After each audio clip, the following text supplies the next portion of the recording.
2024-25 वर्ष पर 24 विभाग संसदीय स्टैंडिंग कमिटी गठन प्रत्येक समिति में उभय राज्यसभा लोकसभा सदस्य सामिल कांग्रेस को मिला 4 विभाग अध्यक्ष पद।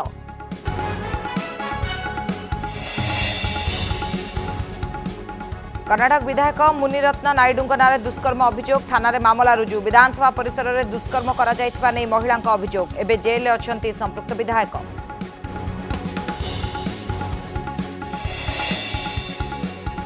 बेंगल रे 2 बिहार छात्रों को निर्यातना पुलिस ना कही 2 छात्रों को घरे पुराई क्षमा मांगा बाध्य कहीं पश्चिम बंग को आसिच कही निर्यातना अभियोग पर 2 अटक।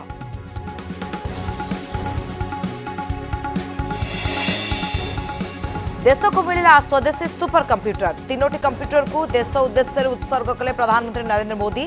पुणे दिल्ली और कोलकाता करा नियोजित विज्ञान स्वास्थ्य और महाकाश विज्ञान गवेषणा कर सहयोग। आज भारत बांग्लादेश द्वितीय टेस्ट सीरीज मूलपोच करने लक्ष्य भारत आज मैच रे सचिन को रेकर्ड भांगी पारंती कोहली।